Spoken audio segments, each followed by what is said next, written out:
On a un groupe mafieux comme ça à la tête, qui vole, qui pille, mais c'est un mépris en plus envers les Congolais, mais qui ne veulent pas qu'on dénonce. Est-ce que réellement ce qui se fait au Congo, c'est de la politique? Merci de me poser cette question, mon cher Pression. J'ai parlé d'un homme qui a peur de la lumière. La lumière étant, si vous avez compris quand j'ai parlé tout à l'heure, étant Mhm. les règles de droit. Le sieur Sassou Deni, c'est quelqu'un qui est revenu au pouvoir par les armes. On sait dans quelles conditions il est revenu par le pouvoir, sponsorisé par qui, on le sait aussi. Parce que le peuple congolais, aujourd'hui, quand on dit qu'il est amorphe, il ne fait rien, le peuple congolais s'en était débarrassé, souvenez-vous, en 1992.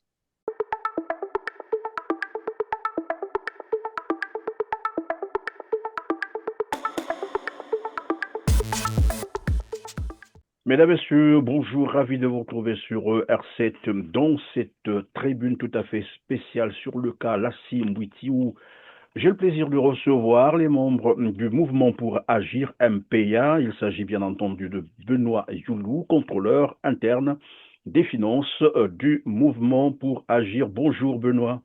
Bonjour, mon très cher Christian Perrin.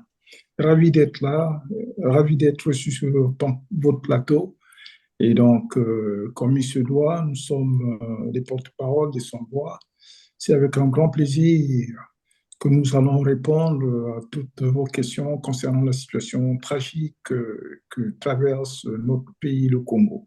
Et en l'occurrence, la situation de ce Bouiti, qui malheureusement a été enlevé d'une manière atroce. Et donc, nous dénonçons, non seulement nous dénonçons, mais nous demandons à ce que ce genre de situation s'arrête. Il faudrait qu'on arrête d'arrêter les Congolais.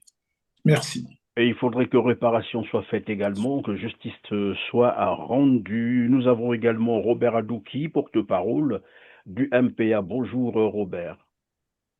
Bonjour Christian Perrin, heureux d'être sur votre plateau. Eza pasi mingi na soni na mawa mpona mboka na biso.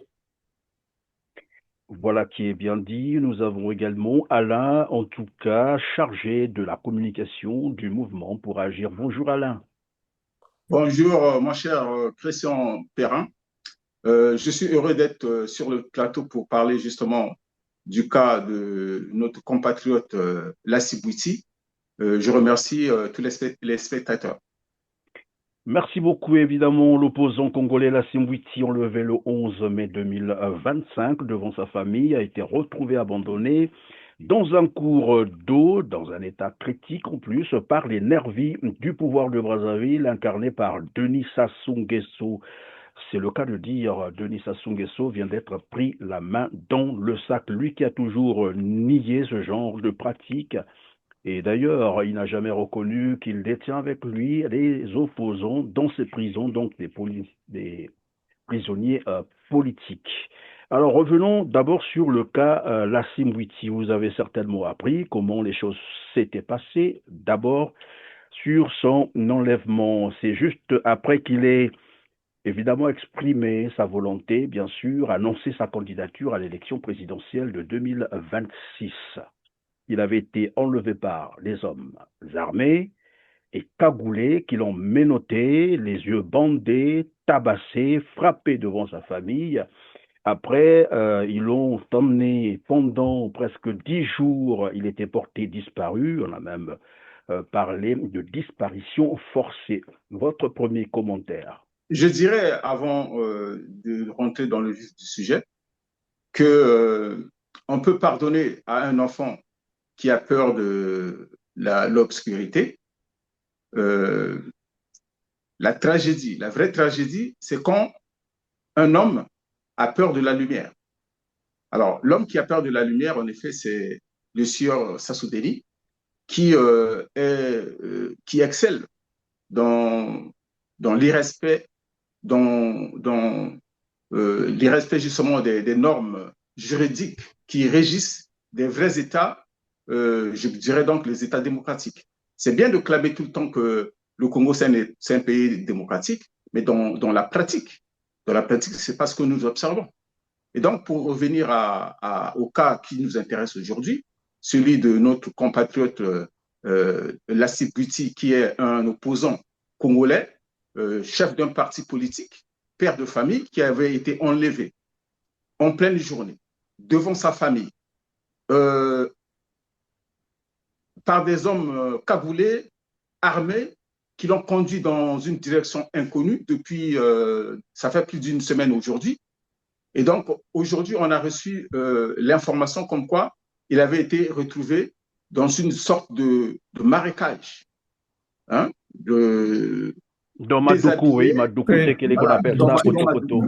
et cela justement nous rappelle, comme tu l'as souligné tout à l'heure, le sieur Denis Sassou Nguesso a toujours refusé qu'il n'y avait pas de prisonniers politiques au Congo, mais Bussi, qui est un opposant, après avoir subi ce qu'avait subi, hein, ça nous rappelle justement l'enlèvement, la séquestration et les tortures subies par notre défunt compatriote Kalakala, c'est dans les mêmes, moi, personnellement, quand j'ai eu cette information, j'ai pensé à ce compatriote décédé par suite, justement, des tortures qu'on lui avait infligées et laissé pour mort devant la morgue de Brazzaville. Donc, Buti, on le laisse, je dirais aussi pour mort, dans un marécage. Aujourd'hui, personne ne peut plus refuser, ne peut plus nier que ce pays-là est dirigé par des personnes qui n'ont ni foi ni loi. Parce que c'est absurde, c'est honteux, c'est criminel d'avoir de tels agissements en plein 21e siècle. C'est Voilà. criminel, évidemment, d'avoir de tels agissements, vous avez dit, en plein 21e siècle.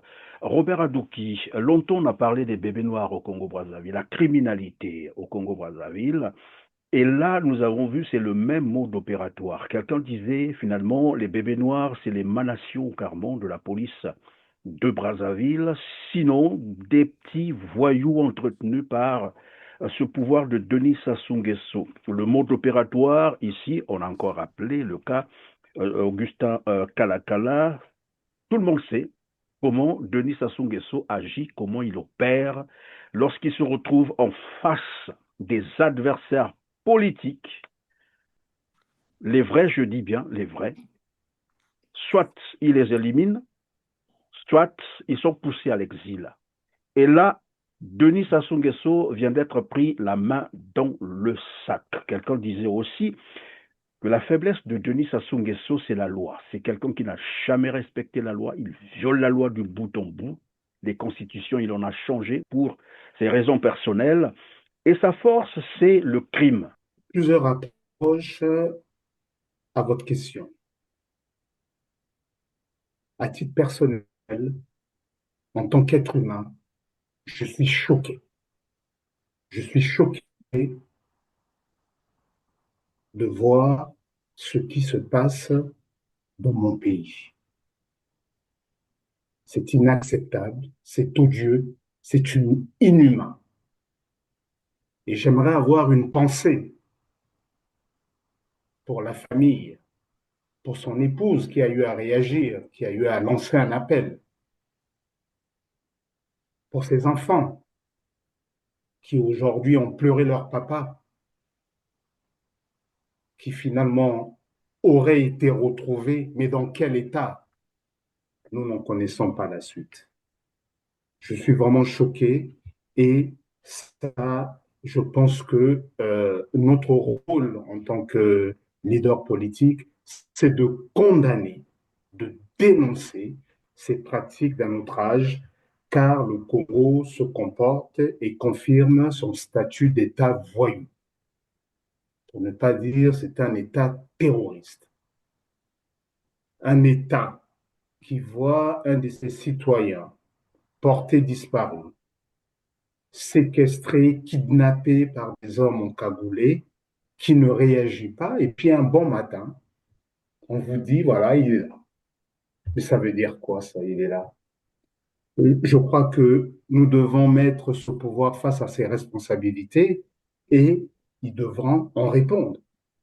Alors, c'est un État sans foi ni loi, mais malheureusement, il n'y a que le droit qui puisse nous mettre d'accord. Et par le droit, nous allons aujourd'hui faire valoir nos droits. Il n'y a que le droit qui puisse nous sauver. Et s'ils ne sont pas en mesure, en capacité de respecter le droit, à ce moment-là, leur place n'est plus là. Tout simplement. Tout simplement. Je pense que, vous savez, quand un pouvoir arrive aux affaires, il y a ce qu'on appelle une période de grâce, c'est-à-dire les 100 premiers jours. Alors là, on n'est plus à 100 premiers jours, on est à plus de 40 ans. Combien d'années voulez-vous que nous puissions encore attendre? Trop, c'est trop. Je crois qu'il en est trop. Et le cas de notre compatriote Bouissi Lassi est une preuve flagrante des insuffisances de ce pouvoir, des limites de ce pouvoir qui atteint le plafond de verre. Et je crois que là, il faut mobiliser le peuple congolais, il faut mobiliser la société civile, il faut mobiliser les partis politiques, il faut mobiliser les confessions religieuses. C'est l'affaire de tous. Ce qui est arrivé à M. Lassi aurait pu m'arriver, aurait pu vous arriver, M. Christian Perrin, aurait pu arriver à un de mes confrères ici présents. Et ça, Mais c'est je peux vous le témoigner, hein, je peux vous le témoigner. Moi-même, ça m'est arrivé, hein, quand j'étais encore au Congo-Brazzaville. Ils m'ont levé comme ça parce qu'on avait fait une émission, ils sont venus m'enlever. C'est pareil, hein, des hommes cagoulés, une dizaine de personnes avec non le couleur, identifié, comment ils appellent ça, BJ non immatriculé, PJ. direction, voilà, prison du port, vous savez, la tristement célèbre prison du port. Et je suis sorti de là grâce évidemment à la mobilisation populaire. Effectivement, vous êtes un exemple vivant. Vous êtes un Alors, exemple vivant, vous en êtes sorti. Gloire à Dieu. Dieu merci. Malheureusement, d'autres ont succombé. Et je pense qu'aujourd'hui, nous devons mettre un frein, un terme à tout cela. C'est inacceptable. Le pouvoir de Denis Sassou Nguesso et ses acolytes doit s'arrêter. Et le peuple a une opportunité de saisir, de se réveiller, de s'éveiller, parce que nous n'allons pas baisser les bras. Nous l'avons dit dans des précédentes émissions. Tokoti Kate. Et là, c'est encore plus vrai aujourd'hui qu'hier. Nous allons nous mobiliser. Les contacts sont pris. La mobilisation va se faire. Il faudrait que nos partenaires sur place s'éveillent, s'organisent et que nous puissions effectivement créer ces synergies pour mettre à mal ce pouvoir dictatorial. pour Merci essayer de... Robert. Benoît Youlou. Oui, moi je suis... Finalement, le Congo a un criminel à sa tête, un criminel déguisé en chef d'État. C'est le cas de le dire parce que finalement, le mode opératoire reste le même depuis 40 ans. Après avoir exécuté un président de la République en fonction plein jour, égorgé, bien entendu, tout le monde se rappellera, Sassou Nguesso n'a fait que ça depuis qu'il est au pouvoir. Exécuter des crimes politiques. Et là, le cas Lassimbouiti, quand on recoupe tous les éléments, on peut bien se tromper, mais je peux me dire que c'était fait pour l'exécuter. Bien Selon les entendu, bien témoignages entendu. de ce matin, on nous a dit qu'on l'a enlevé devant sa famille, menotté, frappé, bandé, les yeux bandés. On l'a emmené dans une direction inconnue pendant près de 10 jours. On l'a gardé comme ça, sans manger. On l'a frappé, on l'a torturé. Et je crois que c'est grâce à la pression médiatique et des correspondances qui ont commencé à être diffusées un peu partout, l'ambassade de France, ministère de l'Intérieur, primature, voilà, et cette pression a fait que ils se sont dit, ben là, il faut trouver un moyen pour, se sauver, et le moyen qu'ils ont trouvé, c'est d'aller l'abandonner dans un cours d'eau, Madoukoutié, que ça veut dire, si les gens ne l'avaient pas retrouvé aussi vite, ben, ils Il serait mourraient mort. Il serait noyés. mort. filmé quand on va à l'hôpital.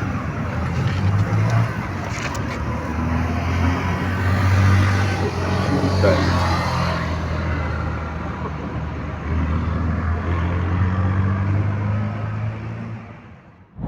Mais vous savez, mon cher Christian Perrin, nous sommes devant une situation malheureuse.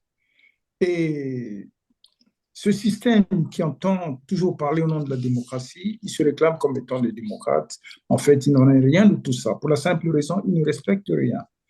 Il y a un principe qui dit, quand une dictature arrive au pouvoir, il détruit toutes les institutions à sa merci. C'est notre cas de figure. Pour la simple raison, s'ils étaient des démocrates, au regard de notre Constitution, qui dit, dans son article 25, tout citoyen a le droit d'exprimer et de diffuser librement son opinion par la parole, l'écrit, l'image ou par tout autre moyen de communication. Donc la liberté de l'information et de la communication est garantie. Malheureusement, tel n'est pas le cas au Congo. Notre frère Bouiti, Lassi Bouiti, a été arrêté tout simplement pour avoir exprimé ce que tout le monde dénonce actuellement. Arrêté devant sa maison, dans sa maison plutôt, devant sa femme et ses enfants. Monsieur a été enlevé, emmené dans une direction inconnue. Et on le retrouve 9 jours après dans un état. Mais nous considérons qu'il était déjà mort. Pour la simple raison, ces gens ont une pratique. Généralement, c'est le cas de Kalakala d'ailleurs, on l'a souligné tout à l'heure. Généralement, quand ils vous enlèvent, ils vous maltraitent et par la suite, ils vous badigeonnent de certains produits qui font que du jour au lendemain, vous trouvez la mort. Et c'est le cas de maître Hervé Ambroise Malonga, qui a vécu la même situation. Et il avait dit d'ailleurs dans son vivant, s'il arrivait qu'un jour je trouve la mort, sachez que ce gouvernement est responsable pour la simple raison, au cours de mon interrogatoire, de ma torture. Ils m'ont badigeonné, ils m'ont versé de l'eau sur mon dos, ils m'ont badigeonné les produits, et finalement, la mort s'en est suivie. Et c'est le même cas finalement. On l'a retrouvé dans un piteux état, et on se demande qu'est-ce qu'il en adviendra prochainement. Et si d'aventure on apprenait qu'il est... Mais d'ailleurs, considérant qu'il est déjà mort, non, je crois que trop c'est trop, quand c'est beaucoup trop c'est mauvais. Le peuple congolais doit se saisir de cette situation pour prendre ses responsabilités en main, pour prendre son destin en main, parce qu'on ne peut plus faire autrement. 40 ans de règne, et pour nous accoucher d'une souris, quand on sait que le peuple congolais trime, quand on sait que nous traversons une période difficile, parallèlement à ça, eux, ils vont tenir des festivités pour célébrer des mariages aux frais de la princesse, aux frais de l'État congolais. Mais enfin, où est-ce que nous en sommes? Où est-ce que nous en sommes? De qui se moque-t-on? Hein? Hier, on criait « Youlou a tout volé, mais pour combien ?» Et quand on voit le tableau que ceux-ci nous dressent, mais mon Dieu, il n'y a aucune commune mesure. Non, je crois qu'il faudrait qu'on lance un appel, il faudrait que l'opposition s'organise, il faudrait que ceux de la diaspora s'organisent de telle sorte que nous organisons en sitting et nous organisons des manifestations qui fassent que l'opinion nationale et internationale soit ameutée pour que les choses changent. Ça ne peut plus continuer comme ça. Ça ne peut plus durer. Il faudrait arrêter ce massacre parce que trop c'est trop, quand c'est beaucoup trop c'est mauvais. Il faut arrêter ces massacres, vous avez dit, trop c'est trop. Je reviens donc vers Alain Otsuka. En fait, ici tout à l'heure, on a rappelé le mariage somptueux qu'est allé célébrer ces voleurs qui sont à la tête du pays. C'est le cas de le dire, c'est la vérité en plus, on peut le démontrer, c'est des voleurs. Et donc, on a à la tête du Congo des petits voleurs, des minables voleurs, s'il faut le dire comme ça, mais qui, dans le même temps, ne veulent pas que les Congolais dénoncent ce qu'ils font. Parce que ce que Lassi Mwiti a fait, c'est quoi? Il est rentré au pays parce qu'il a estimé que plus rien ne marchait. Il s'est mis à dénoncer les crimes financiers, les crimes de guerre, crimes contre l'humanité. Tout ça, c'est documenté, tous les Congolais le savent. Et c'est pour cela qu'il a été pris. Ils ont même voulu parler de l'excès de langage. Mais il y a quel excès de langage face à un criminel? Ça n'existe pas. Chez nous, on dit, quand tu es en face d'un voleur, tu fais quoi? Tu cries. Tokyo Monindoki, Belela, Noki Mongongo. Ekoufa. En fait, ça veut dire quoi? Face à un voleur, face à un criminel, il faut déjà crier avant même qu'il ne te fasse mal. Eh oui. Comprenez ce qui se passe au Congo-Brazzaville. Et donc, on a un groupe mafieux comme ça à la tête, qui vole, qui pille, mais c'est un mépris en plus envers les Congolais, mais qui ne veulent pas qu'on dénonce. Est-ce que réellement ce qui se fait au Congo, c'est de la politique? Merci de me poser cette question, mon cher Christian. Je crois que cette question a je dirais, des similitudes avec ce que j'ai dit tout à l'heure. J'ai parlé d'un homme qui a peur de la lumière. La lumière étant, si vous avez compris quand j'ai parlé tout à l'heure, étant les règles de droit. Le sieur Sassou Nguesso, c'est quelqu'un qui est revenu au pouvoir par les armes. On sait dans quelles conditions il est revenu par le pouvoir, sponsorisé par qui, on le sait aussi. Parce que le peuple congolais, aujourd'hui, quand on dit qu'il est amorphe, il ne fait rien, le peuple congolais s'en était débarrassé, souvenez-vous, en 1992. Alors, il est revenu au pouvoir avec l'appui des multinationales, voilà. multinationales étrangères, notamment à l'époque Elf Congo, devenu Total aujourd'hui, qui l'ont soutenu dans la guerre qu'il a fait subir au peuple congolais, emportant dans la foulée 10% de la population congolaise de l'époque. Hein, 400 000 Congolais ont perdu la vie, ça c'est pendant les hostilités. Il en a suivi d'autres victimes plus tard par rapport aux exactions qui ont pris cours parce que, justement pour parler des bébés noirs, comme vous l'avez évoqué tout à l'heure, les bébés noirs ont commencé à ce moment-là. Les bébés noirs ont commencé à ce moment-là. Les mêmes bébés noirs, après la victoire des putschistes, ont intégré les forces publiques. Donc, ce sont ces mêmes personnes qui, aujourd'hui, font subir des exactions aux citoyens congolais. Donc, notre frère Bouti a été justement victime de ces bébés noirs-là. Les bébés noirs au Congo sont aux gouvernants actuels ce que, si on connaît l'origine de la déstabilisation de l'Afrique aujourd'hui par les terroristes, on fait le lien très aisément. Moi, en tout cas, je le fais très aisément. Les bébés noirs au Congo sont aux gouvernants congolais ce que les terroristes qui sévissent en Afrique sont aux puissances occidentales néocoloniales. C'est typiquement ça, en fait, en réalité. Donc, quand on a fait ce lien-là, on comprend aisément pourquoi le peuple congolais, qui est victime d'un pouvoir brutal, qui ne fait que faire subir des humiliations, des violences à son peuple, ne peut évidemment avoir que des résultats que nous avons aujourd'hui. Et donc, ces bébés noirs-là ne font pas que des violences physiques sur les citoyens. Ils ont aussi en face des crimes financiers. Ce qui rejoint ce qu'on venait de dire tout à l'heure, c'est pour revenir à la question que vous m'avez posée concernant justement le détournement des deniers publics. Il y a quelques années, on nous a dit qu'on avait 14 000 milliards réservés aux générations futures. Mais les générations futures en question vivent le calvaire actuellement. Il n'y a pas d'eau, il n'y a pas d'électricité, l'éducation est par terre, les routes sont inexistantes, pendant que, révélation d'un des députés Godillot justement de cette dictature-là, qu'il y aurait à une époque un ministre, il est toujours en fonction, avait sorti de l'argent, des milliards, pour construire une route qui faisait plus de 100 km, mais une route existante, en fait. Mais ces gens-là sont baignent dans l'impunité de ce point de vue.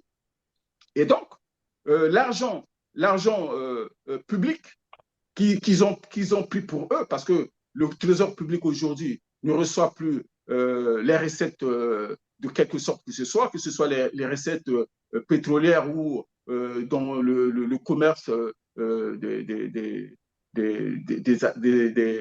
comment on appelle ça, du bois, par exemple, qui est une ressource importante pour notre pays. Il n'y a plus rien. Le trésor public a été déplacé dans des caveaux familiaux. Ça a été déplacé dans des palais qu'on achète un peu partout dans le monde. Donc, à un moment, on dit stop. Donc, les bébés noirs, en effet, il y en a en politique, d'un point de vue de l'administration, et il y en a aussi d'un point de vue financier. Parce que, pour revenir, entre-temps, il y a une information qui avait fait grand bruit sur les réseaux sociaux, quand on a parlé des détournements de près de 5 000 milliards ou 3 000 milliards, je ne sais plus, en 5 ans. 3 000 milliards, oui. 3 000 milliards. 3 000 milliards. Des individus ont pu détourner 3 000 milliards. Vous vous rendez compte? Pendant que, on va encore le rappeler, sans cesse, les Congolais tirent le diable par la queue. On ne peut pas continuer comme ça. Alors, finalement, on est ici dans un cas de figure, c'est le cas de le dire, hein, le Congo-Brazzaville, finalement, c'est un pays tenu par des mercenaires, il faut le dire comme ça, des terroristes, des criminels qui sont à la tête, parce que ça, c'est démontrable. Hein. C'est démontrable parce que, vous voyez, tout à l'heure, on a parlé des bébés noirs, mais c'est une émanation, en fait, de ce pouvoir. Ce n'est pas moi qui le dis. Vous avez suivi.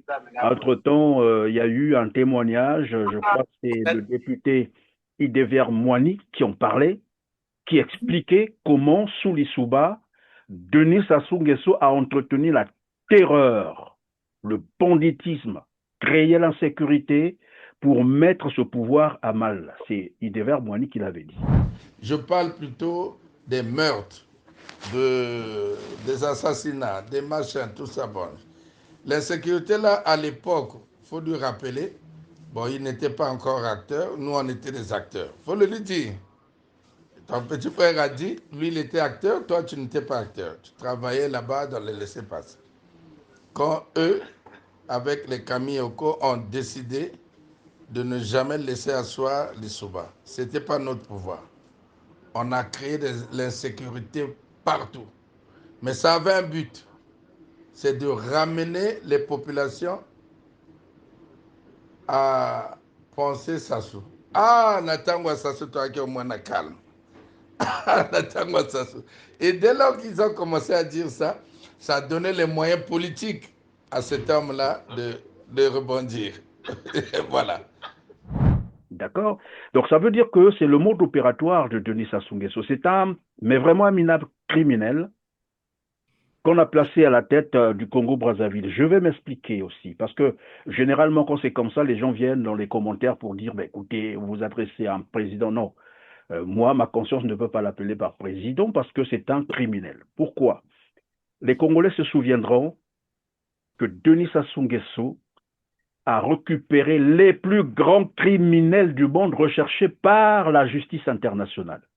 Je parle d'Abdoulaye Meskine, un criminel de guerre recherché en Centrafrique, qui avait été arrêté au Tchad et qui s'est retrouvé à Mpila en train de servir Sassou Nguesso. Ce monsieur, on lui avait même attribué un passeport congolais. Un criminel de guerre. Le deuxième cas, c'est Augustin Bizimana. Si vous le connaissez, l'ancien ministre de la Défense rwandais. Lui aussi recherché pour crime de génocide, alors que la justice internationale était derrière lui. Sassou Nguesso l'a récupéré. Et il est même mort, je crois, en 2020, quelque chose comme ça, à Pointe-Noire. C'est là-bas qu'on a retrouvé ses restes. Et un troisième cas, il y en a plusieurs. Le troisième cas, c'est que pour ceux qui connaissent l'hôtel Atlantique, Palace de Pointe-Noire, quand cet hôtel a été érigé, vous savez qui était le directeur général de cet hôtel? Un ancien ministre de la Défense qui était recherché aussi, parce que c'est un monsieur de Hezbollah. Quand j'ai dit ça, vous savez de quoi je parle? Recherché. Ce monsieur, Sassou l'a pris pour le nommer directeur général de cet hôtel. Alors, donc, Sassou récupère les plus grands criminels du monde, mais comme qui dirait, seuls les oiseaux du même plumage volent ensemble. J'espère que je ne suis pas trompé. Voilà un monsieur qui est à la tête du Congo-Brazzaville et qui entretient la terreur pour se maintenir au pouvoir. Voilà pourquoi moi je posais la question, est-ce qu'on a vraiment un chef d'État au Congo ou un bandit criminel déguisé en chef d'État, Robert Adouki? Mais écoutez, moi, ce que je pense n'a peu d'importance. Moi, je crois que quand on est un chef, on est responsable. Alors, de surcroît, si on est un chef d'État, on a la responsabilité de tout un peuple, de toute une patrie. Et ça, je suis désolé de le lui rappeler, mais M. Sassou est tout ça sauf un chef d'État. Et il a beau rester au pouvoir par la force du poignet ou du forceps, cela ne lui donne, ne lui accorde aucune légitimité. Parce que nous défendons des valeurs, nous défendons des règles. En bon démocrate, nous voulons jouer le jeu de la démocratie, le jeu de l'alternance, le combat des idées. M. Sassou pense que le pouvoir est au bout du fusil. Et ça, malheureusement, c'est le langage qu'il a toujours appliqué. Et nous ne mangeons pas de ce pain-là. Donc, à partir de là, je crois que dans la vie, il faut savoir connaître ses limites. Il faut savoir partir avant que les choses ne vous lâchent. Et puis, comme je l'ai déjà dit dans le passé, tant qu'il est encore possible de négocier, négocier. Parce qu'après, il sera trop tard et le peuple ne vous fera pas de cadeau. Moi, j'aimerais aujourd'hui, dans la situation dans laquelle nous sommes, c'est que le Congo est dans une situation catastrophique, sur tous les plans, sur le plan économique, sur le plan social, sur le plan humain, sur le plan des valeurs. Je crois que il faut que le peuple, c'est la seule arme qui nous reste, la seule véritable arme qui est à notre disposition, nous leaders d'opinion, nous hommes politiques, pour pouvoir changer les choses. L'heure est au changement. Je crois qu'il faut susciter un sursaut national afin que les choses puissent changer. Nous avons une famille aujourd'hui qui s'est accaparée du pouvoir.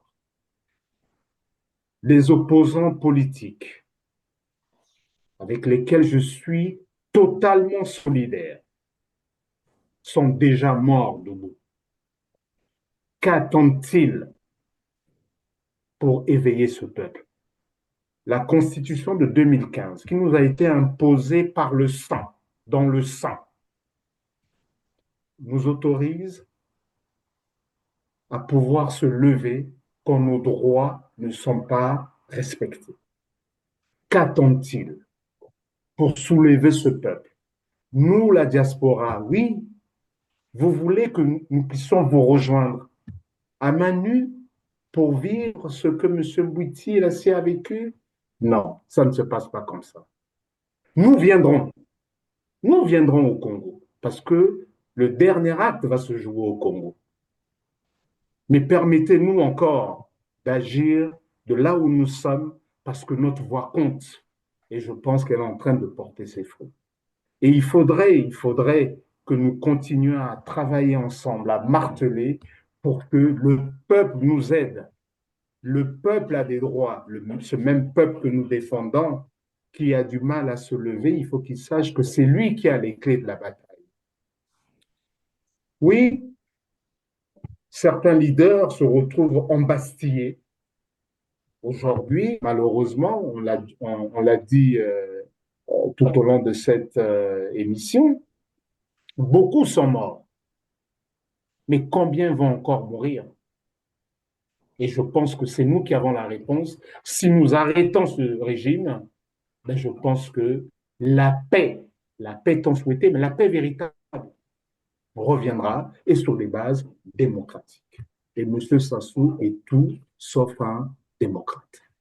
Merci, Robert Sassou Nguesso est tout sauf un démocrate. Benoît Youlou, Alors, quelle Justement. lecture peut-on donc faire face à ce que la Simbiti vient de vivre? Enlevée, il faut dire portée disparue, près de 10 jours, enfermée quelque part, affamée, torturée.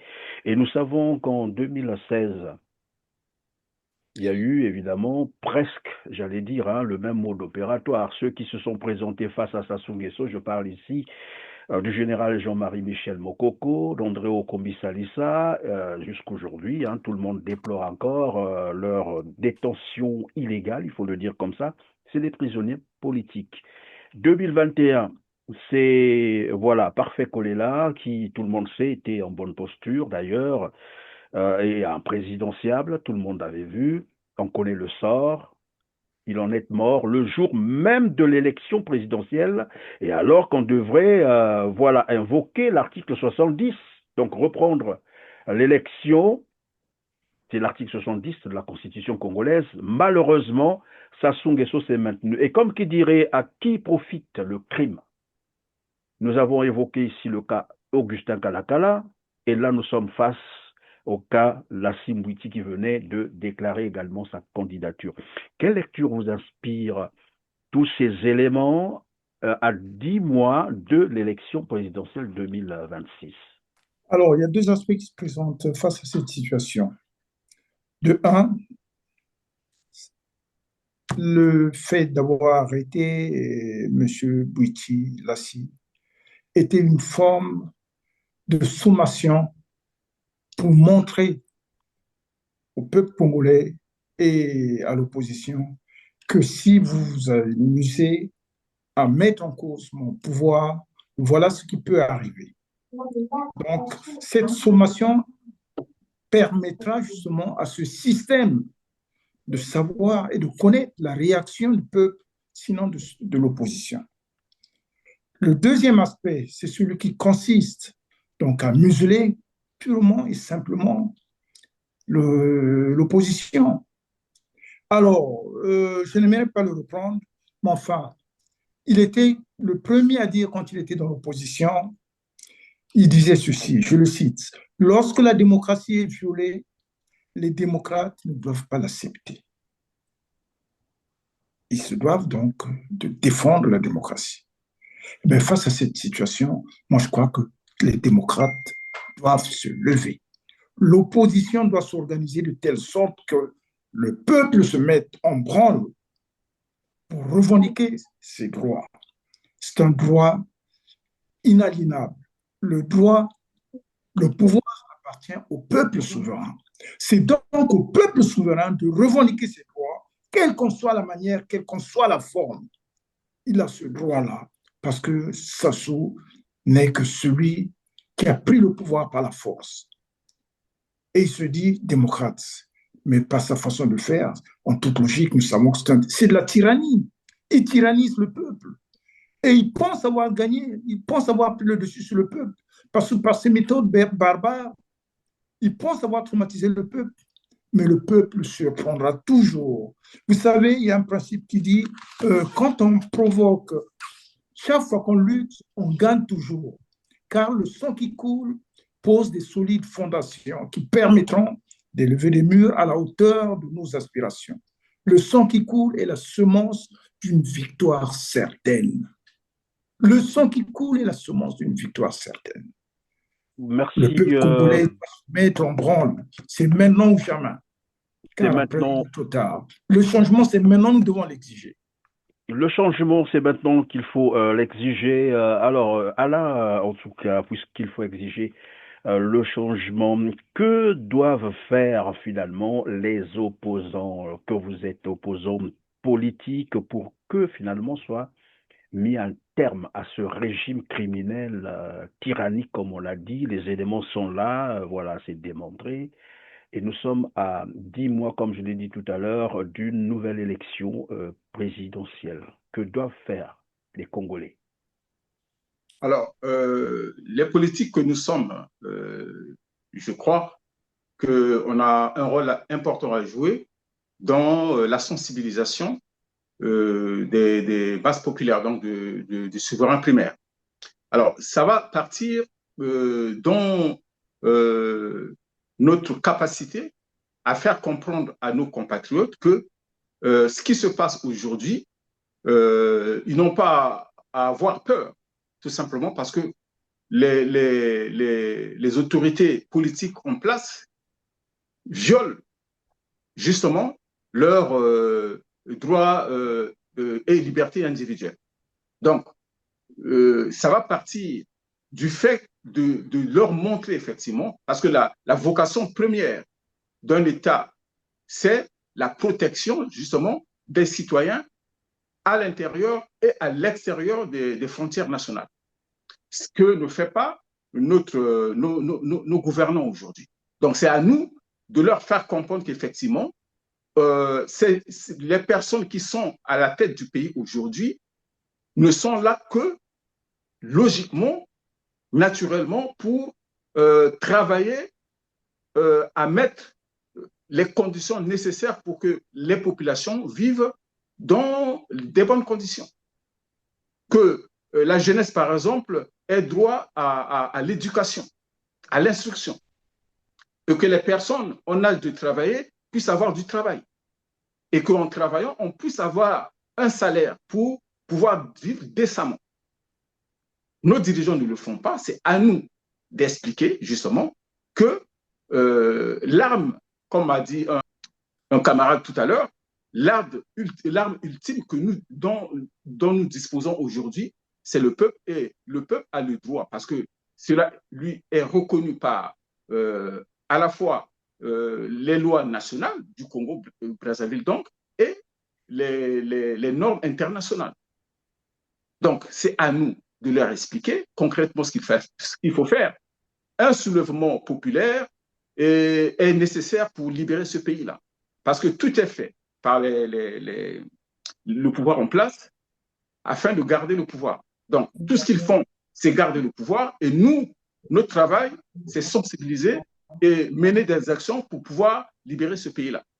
Et étant donné qu'on n'a pas des armes pour engager une lutte armée, nous, c'est les idées et mettre en place des stratégies qui vont nous permettre de dégager ces gouvernants machiavéliques.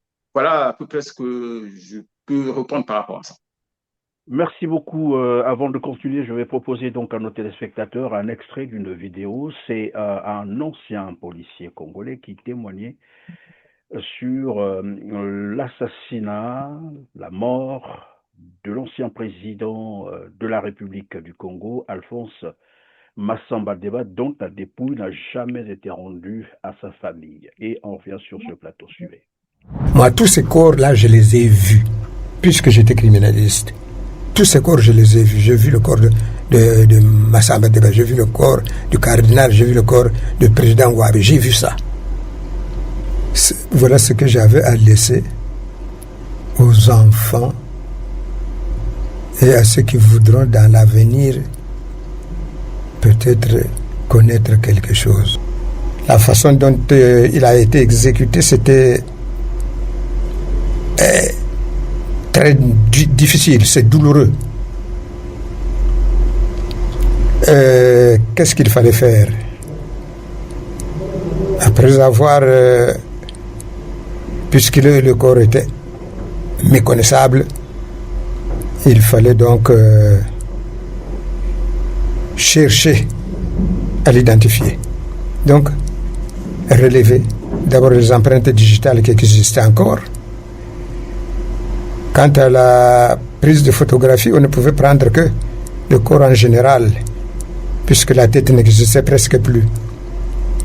La manière dont il avait été exécuté, certainement que l'arme a été utilisée à bout touchant. Et que la balle, en entrant dans le crâne, a dû entraîner tous les gaz, ce qui a laissé exploser le crâne. Donc de la tête, il ne restait qu'un petit lambeau. On ne pouvait donc, ce petit lambeau ne pouvait pas servir à identifier.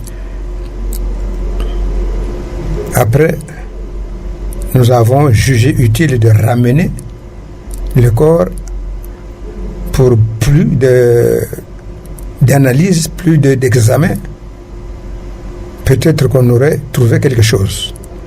Mais juste à ce moment, on nous dit que non, c'était le corps du président de la République qui venait d'être condamné à mort et exécuté. Mais c'est aussi, il y en a peut-être qui connaissent mieux, et avec le temps, on aura encore des lumières plus que ce que je dis là. Mais pour moi, ce que je sais, ce n'est que celui-là, c'est ça.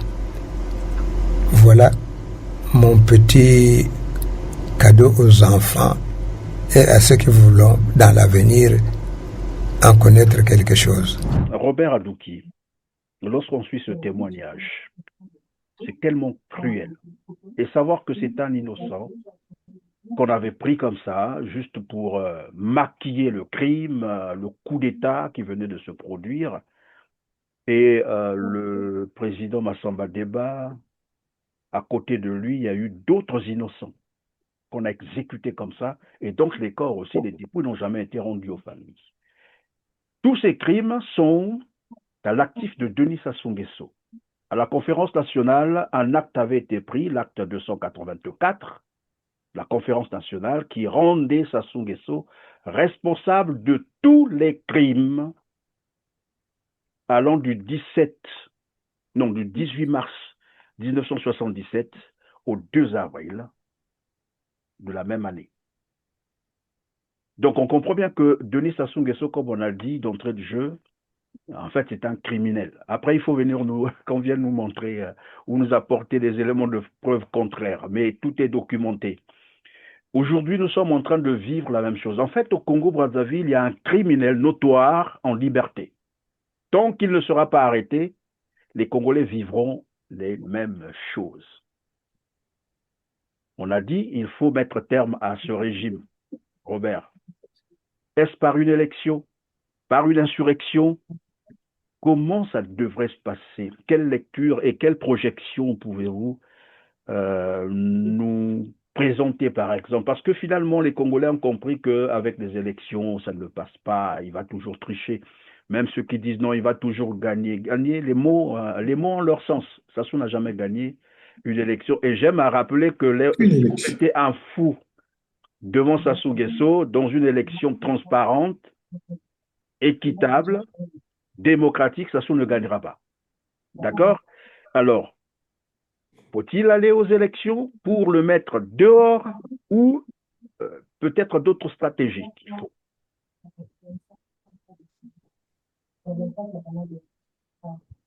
Alors, je pense que j'ai esquissé brièvement les scénarios qui se présentent à nous. Pour revenir un peu à descriptif que vous avez fait sur M. Sassou, ce monsieur effectivement est responsable de tout, qui assume tout, mais en réalité, il n'est coupable de rien. Et ça pose un problème. Effectivement, il a eu à le clamer et fort que jusqu'à preuve du contraire, son casier judiciaire était vierge. Mais je veux le rassurer qu'un jour, il répondra. Si ce n'est pas auprès des tribunaux congolais, il y a des tribunaux africains, il y a la Cour pénale internationale. Comme on dit, les dispositifs de droit existent et tôt ou tard, il devra répondre. Ça, j'ai confiance en la loi, j'ai confiance au droit. Mais il y a la nature aussi, hein, il peut s'en aller, Robert. Il y a la nature, il peut s'en aller aussi, mourir naturellement et puis s'en va, plus personne ne va s'en aller. Effectivement, il peut s'en aller, mais ça ne dépend pas de nous. Et puis, en homme politique avisé, je ne vais pas m'aventurer sur ce terrain parce que c'est comme jouer au loto. Hein? Tout à fait. Je peux jouer et puis je ne vais jamais gagner, tout en sachant que 100% des gagnants ont joué. Mais avec Sassou, malheureusement, c'est qui perd gagne et qui gagne perd. Bon, allez-y comprendre la logique. Alors, les élections aujourd'hui, c'est un marché de dupes au Congo-Brazzaville. Ça, je pense, je crois que c'est un terrain sur lequel, tant qu'il n'y a pas des préalables qui sont prédéfinis, qui sont mis sur la table et qu'on puisse en discuter et se mettre d'accord, ce n'est pas la peine, pour ne pas dire c'est peine perdue. Et c'est quoi ces préalables-là? C'est quoi, Deuxièmement, par exemple? il y a un Pardon, scénario. permettez-moi, pardon, excusez-moi, Robert, Bien lorsque sûr. vous parlez des élections, parce qu'il y a ceux qui veulent aller aux élections. Dans le cas, par exemple, prenons ce cas de figure, pour ceux qui vont aux élections de 2026, que devraient-ils faire? Parce qu'il y a une partie, on ne va pas non plus le leur interdire, c'est leur droit. Mais ceux qui veulent aller aux Absolument, bien élections, sûr. que devraient-ils C'est un faire? droit légitime, bien sûr, bien sûr. Moi, je dirais même que je les encourage. Je les encourage.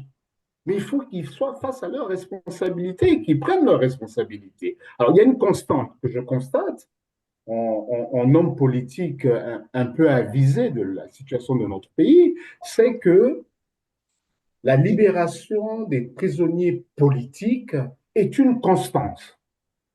Alors, j'en suis réjoui.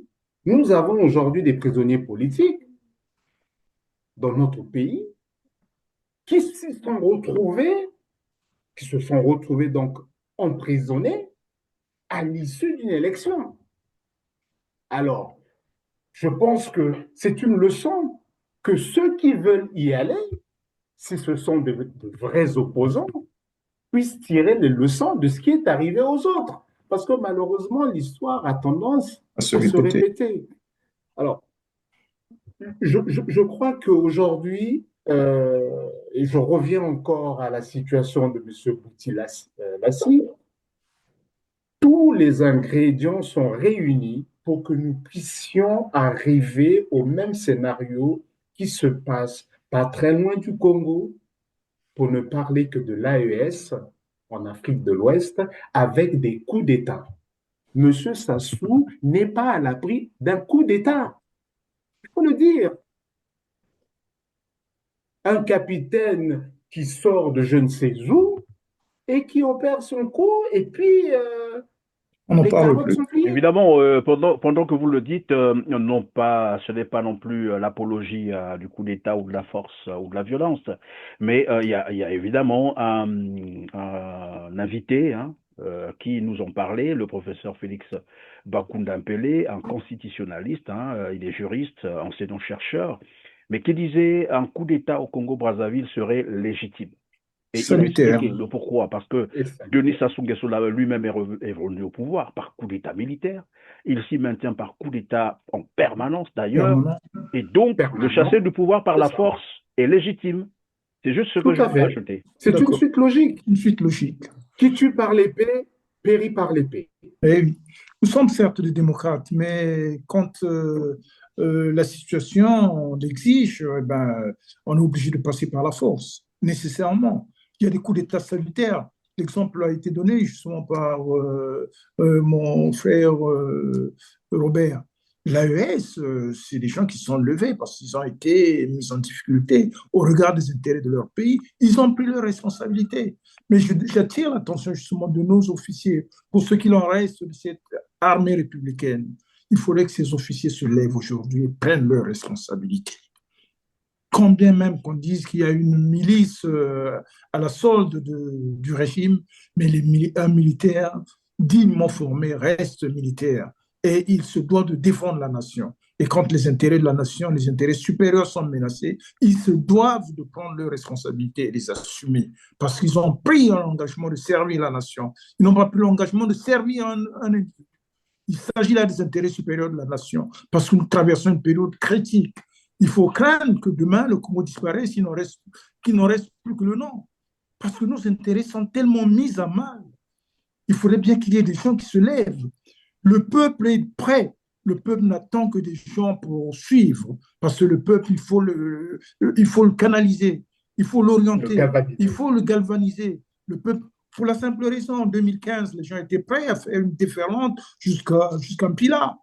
Mais malheureusement, il y a eu, je n'ose pas rentrer dans toutes ces considérations-là, mais nous sommes capables de galvaniser le peuple et que l'opposition sur le terrain prenne ses responsabilités. Le peuple suivra. Le peuple en a marre parce que toutes les conditions sont réunies. Qu'est-ce qu'on peut attendre du peuple?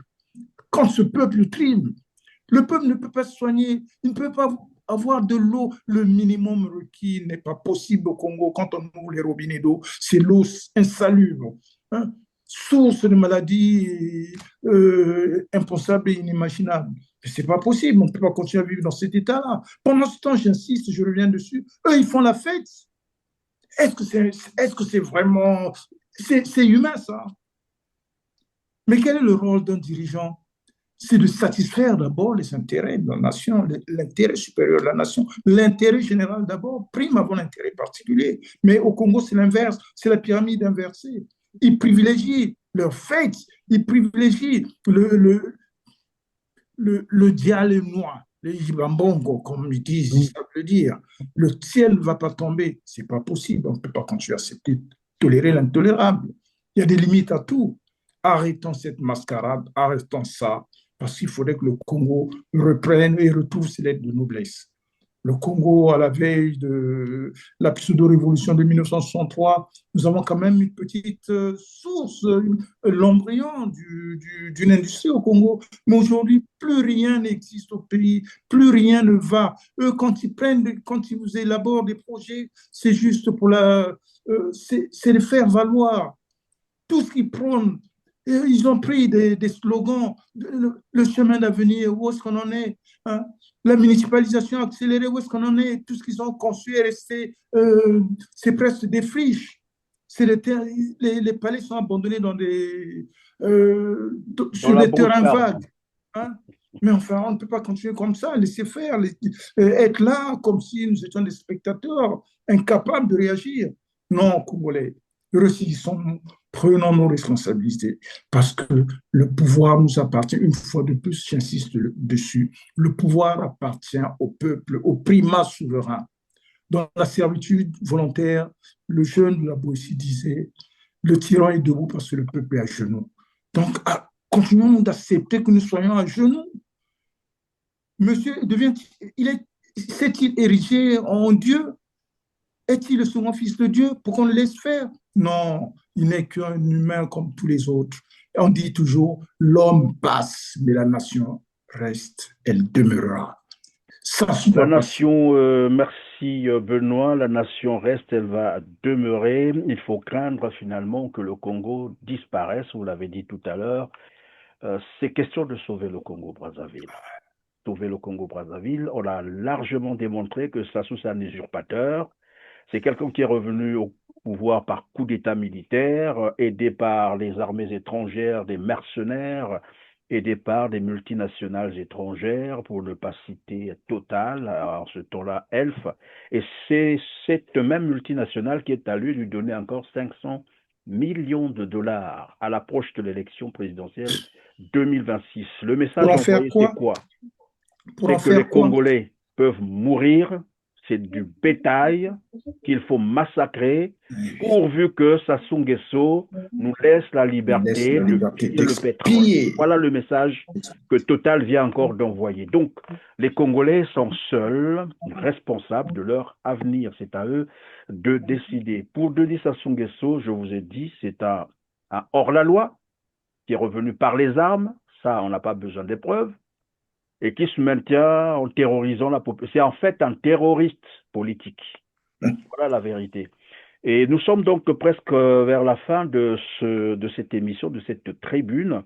Je vais donc repartir vers Alain Otouka. En fait, vous avez certainement suivi le mariage qui s'est célébré à Dubaï, alors que la population congolaise gît dans une misère indescriptible, dans une précarité absolue. Et là-bas, nous apprenions qu'ils ont dû dépenser près de 5 milliards de francs CFA, et tout le gouvernement était là-bas, tout le gouvernement, ou presque, il faut le dire comme ça, mais vraiment des jouisseurs.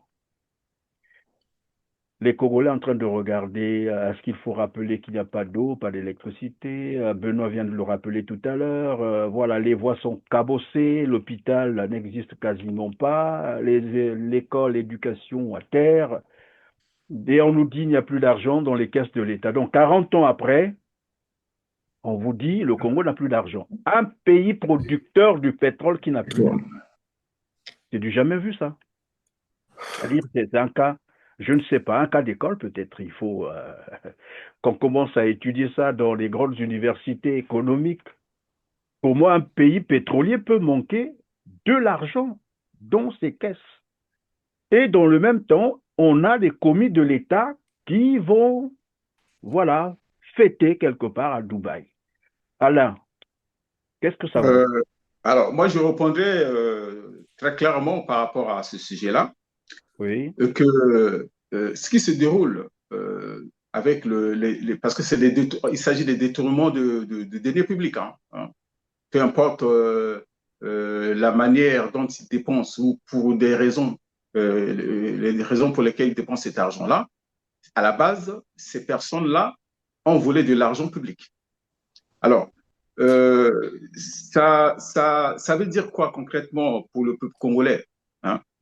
Moi, je l'ai dit à une époque, quand on a commencé à déménager le trésor public, je l'ai dit tout à l'heure, les trésors publics, les locaux du trésor public, comme on les connaît à Brazzaville, ne sont qu'une façade aujourd'hui. Parce que l'argent, les recettes publiques aujourd'hui ne sont pas gardées là-bas, hein. Les recettes publiques, le trésor public avait déménagé, il est du côté d'Oyo là-bas. et Donc, d'ailleurs, pendant que vous le l'argent, dites, juste pour vous aider, vous allez continuer tout à l'heure, c'est toute l'administration qui a été finalement déplacée, parce que même le palais présidentiel, désormais, c'est à Oyo, tout se fait à Oyo. Comment on appelle ça, la Banque centrale à Le Oyo. Conseil des En ministres. fait, on est allé créer un Le autre État Conseil quelque Un autre État part, en dépouillant la République du Congo. Et Congo. ça, les Congolais ne voient pas ça. exactement. Donc, pour continuer mon propos, ce que je veux démontrer, c'est quoi concrètement? C'est que le peuple congolais est pris en otage. Le Congo, comme État, a été mis en coupe réglée. Donc, les détournements publics sont le mode de fonctionnement qu'ils ont mis en place pour pouvoir gérer ce pays à leur façon. Donc, un observateur averti ne peut pas s'en étonner. Ce qui se passe concrètement aujourd'hui, c'est une course effrénée aux milliards. Non, mais C'est une course effrénée aux milliards. C'est tout le monde qui est devenu milliard. Le sieur Sassou et toute sa smala, c'est des milliardaires aujourd'hui. Souvenez-vous de la fille d'un conseiller très connu de Sassou De Jean-Dominique Okemba. qui avait donné, qui avait prêté 1,5 milliard à son mari ou à son copain, je ne sais plus. Concrètement, parce que cet argent-là, les 1,5 milliard, quand à côté, on a des travailleurs d'une municipalité au Congo, notamment à Nkayi, je pense, Oui. qui étaient à 70 mois d'arriéré de salaire. Ils le sont encore, hein, 70 Voilà. mois. Donc, moi, je pense qu'à une époque, j'avais dit le tout très clairement, pour moi, l'accaparement des deniers publics par cette famille-là et acolytes, c'est simplement pour faire en sorte que les Congolais viennent manger dans leurs mains. Je l'avais dit à une époque. Et c'était même sous la publication, c'était en commentaire, je l'avais dit, sous la publication du ministre Mirassa à l'époque. Je ne sais plus en quelle année, en tout cas, je l'avais dit. Pour moi, c'était ça. Et c'est ce qui se passe aujourd'hui. Quand on voit comment certaines personnes courent après ce qu'ils appellent les milliardaires aujourd'hui, entre les dragons de monnaie, les pétroliers, c'est des riches en tout genre. Mais en réalité, ces gens-là, c'est que des voleurs parce qu'ils ont pris des biens qui ne leur appartiennent pas. Ils ont pris l'argent frauduleusement, de l'argent qui ne leur appartient pas, et qu'ils ont été mettre dans des comptes offshore, dans des paradis fiscaux. Pourquoi moi, qui vis en France depuis quelques années, j'ai un travail, pourquoi j'irais cacher mon argent que j'ai gagné honnêtement? Je ne le cacherai pas. J'ai un compte aujourd'hui. Quand je perçois mon salaire, le virement est fait sur ce compte-là. Quand j'ai fait mes dépenses, c'est sur ce compte-là que je retire de l'argent. C'est de l'argent qu'on peut tracer. Mais leur argent, on ne peut pas tracer. Les 3 milliards ou 5 milliards qu'ils ont dépensés au mariage, on ne peut pas les tracer, cet argent-là. Mais pourtant, ils ont dépensé 5 milliards. Après, moi, qui se marie ou qui ne se marie pas, c'est leur problème en tout cas. Ça ne m'intéresse pas. Moi, c'est le fait déjà d'utiliser l'argent des Congolais à des fins personnelles, pendant que le peuple congolais tire le diable par la queue. Mais évidemment, vous avez bien fait de faire cette nuance, parce qu'après on dira, mais oui, les gens sont libres d'aller se marier. Oui, évidemment, nous le savons. chacun libre de se marier où il veut, Bien avec qui sûr. il veut, tout normal. Mais ici, nous parlons des commis de l'État, des Les gens qui ont commis. volé l'argent du Congo et qui sont allés, voilà, fêter quelque part avec tout le gouvernement pendant que les Congolais tirent comme tirent dans les pays Ces et par la gens-là queue ont démissionné. C'est-à-dire, ils se sont absentés de leur poste de de travail. responsabilité, oui. L'exemple du Premier ministre est flagrant. Il a pris une note disant qu'il était parti en mission. Bah, si une mission c'est aller dans un mariage privé de ce type-là, il y a un gros problème au Congo. Et c'est pour ça qu'on revient justement vers les Congolais pour leur dire d'arrêter tout ce qui se passe. C'est à eux de se libérer. C'est pas le Dieu là-haut, le Dieu tout-puissant qui viendra libérer les Congolais. Les Congolais doivent prendre leur destin en main. C'est typiquement ce qui doit se passer. Parce que, comme je l'ai dit tout à l'heure, la vocation première d'un État, c'est de protéger l'intégrité physique et les biens de leurs ressortissants. Moi, je vais vous prendre un exemple de quelques pays. Ce n'est pas que je suis fan de ces pays-là. Des pays qui montrent l'attachement qu'ils ont à leur peuple, l'amour qu'ils donnent à leur peuple. Il y a trois, j'en ai pris trois, j'ai réservé trois. Les Britanniques, par exemple, qui dans leur passeport disent ceci. Le Royaume-Uni défendra le détenteur de ce passeport jusqu'au dernier soldat sur son sol. Et le Canada qui dit à peu près la même chose, nous déploierons notre flotte pour toi, parlant à ces citoyens qui vont à l'extérieur. Et pour montrer l'amour qu'on peut avoir pour son peuple, et les Coréens, ça c'est quelque chose que j'ai aimé beaucoup, la Corée dit ceci, la Corée te manquera jusqu'à ton retour. Ça, c'est des gouvernants qui montrent que l'intégrité physique de leurs concitoyens est à défendre au prix du sang des autres qui partagent la même nationalité. Mais chez nous, qu'est-ce qui se passe? Un citoyen congolais, fut-il opposant, parce qu'on l'aime ou on l'aime pas, c'est un opposant, il a le droit de dire ce qu'il a dit, parce qu'il a fait des constats, c'est des choses que nous connaissons tous, qu'il ait traité certaines personnes de détournement ou d'agression, ben, c'est d'ailleurs ce que lui-même il a subi. Il disait que la vérité. Maintenant, si il pense qu'il avait outrepassé ses droits en diffusant ses opinions, ben, la justice existe pourquoi? Pourquoi ils ne l'ont pas poursuivi en justice? Qu'ils le prennent, qu'ils le mettent dans une direction inconnue, qu'ils le violentent comme ils l'ont fait et le laisser pour mort dans un marécage, à quel moment on respecte la vie humaine? À quel moment? Ben voilà, c'est la question Ils n'ont aucun respect pour les personnes humaines que nous sommes ressortissants de ce pays-là. C'est à nous, en tant que ressortissants de ce pays, à prendre nos responsabilités. Nous devons prendre notre responsabilité pour pouvoir dégager ces gens-là qui ne nous méritent pas, en fait. Voilà qui est bien dit. Merci Alain. Alors Robert, nous sommes en train de conclure. Vous avez suivi Alain tout à l'heure. Voilà, que doivent faire les Congolais face à tout ce qu'ils sont en train de vivre. Il est largement démontré que c'est un régime de prédation. En réalité, ils font pire que les colons. Que doivent faire les Congolais? On ne libère pas un peuple doit se libérer. Alors comment doivent-ils faire? Mais écoutez, c'est un système. Nous sommes face à un système qui perdure, qui fait des enfants, des petits-enfants.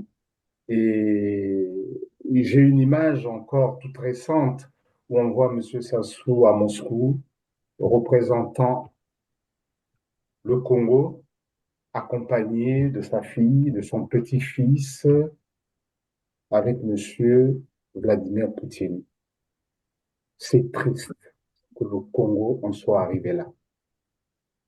40 ans de pouvoir pour donner ce spectacle au monde entier lors des célébrations du 8 mai 1945. Je pense que le Congo mérite mieux que ça. Et même les partenaires ne vous respectent pas lorsque vous affichez une telle image. on n'est pas crédible. C'est une honte. C'est digne d'une république bananière, mais je pense que même sous les tropiques, on peut mieux faire. Mais M. Sassou répondra un jour, je lui laisse le soin, mais je m'étais dit dans une tribune en aparté que je serais son représentant personnel en Union soviétique pour préparer son exil, si encore le peuple congolais peut le lui accorder. Parce qu'il n'y a pas de mesure d'extradition entre la Russie et le Congo. Ça, si l'on prend note, c'est bien, il sait où me trouver. Ensuite, vous avez parlé de Dubaï. Dubaï, aujourd'hui, est une place financière mondiale, internationale. Okay? Il faut savoir que le système Sassou, aujourd'hui, tourne le dos un peu à l'Occident. Hein, ça devient un peu plus compliqué de mettre les milliards volés en Occident, avec Tracfin et tout ça, les scandales, les biens mal acquis, les Panama Papers. Donc, il faut trouver des lieux refuges, d'autres paradis fiscaux, hein, où on peut planquer notre argent, le dépenser, c'est-à-dire le sortir à notre guise, et jouir comme on le veut sans qu'on nous pose des questions ou qu'on nous demande des comptes. Dubaï est la place financière par excellence. Donc, Monsieur Denis Christel Sassou Nguesso, qui se marie à Dubaï, n'est que l'expression, en bande organisée, pour ne pas dire l'un des plus grands pilleurs que le pays ait connu, qui manifeste, pour ne pas dire qui met au grand jour sa puissance. Mais c'est une puissance qui malheureusement montre sa petitesse. Parce que quand on aspire à gouverner un pays, quand on aspire au bien-être d'un peuple, on ne se comporte pas ainsi. Donc, Dubaï est un épisode, il y en a eu d'autres dans notre histoire, mais je constate que ce pouvoir n'a plus de limite. Ils vont crescendo dans une folie meurtrière où ils veulent embarquer tout le peuple. Mais nous n'irons pas avec eux, ils iront seuls.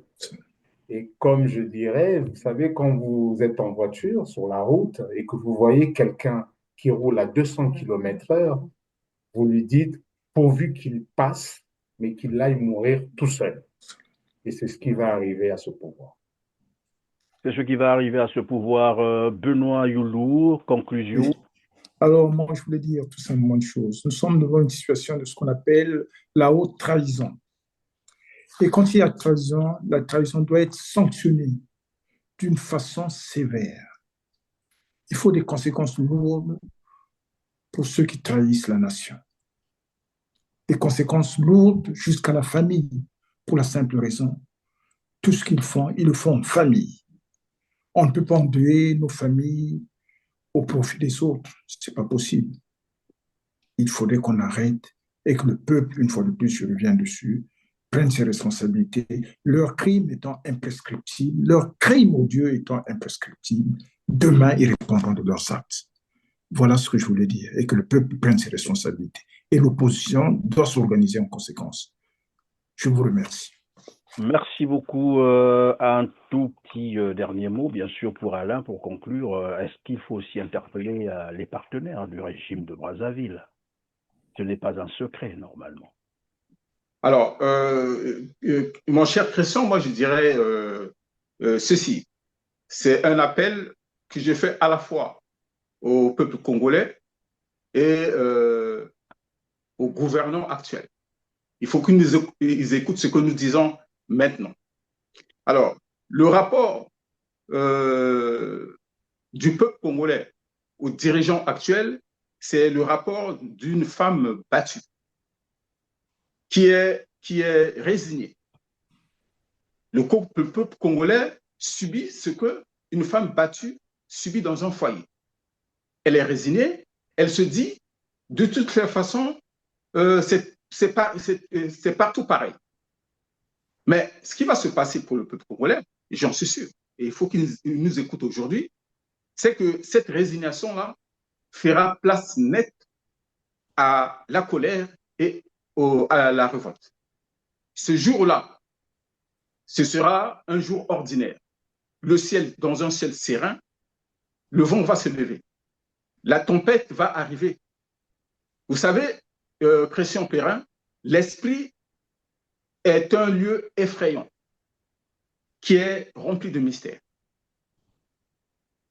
D'un côté, il y a les dirigeants qui font tout pour rester au pouvoir toute la vie, et de l'autre, un peuple qui, depuis 40 ans, subit des humiliations. Ce peuple-là aussi, chacun étant composant de ce peuple-là, a aussi un esprit qui est un lieu effrayant, rempli de mystères. Les vices de la cour ont commencé la révolution, les vices du peuple l'achèveront. Et au peuple congolais, je rappelle quelque chose de très important. La limite des tyrans n'est prescrite que par l'endurance de ceux qu'ils oppriment. C'est Frédéric Douglas qui l'a dit. J'espère que le peuple congolais a compris et les gouvernants en place ont compris ce qui va leur arriver si jamais ils continuent dans leurs pratiques condamnables. J'en ai terminé. Merci Alain, merci Robert, merci Benoît d'avoir été avec nous. Vous êtes tous membres du mouvement pour agir. Nous étions sur le cas Lassimwiti. Pour nos téléspectateurs, c'est l'image que vous avez en arrière-plan. Voilà dans quel état, dans quelles conditions. Il a été abandonné dans un cours d'eau, Madoukoutiekele à Potopoto, dans la nuit d'hier, bien sûr, mardi,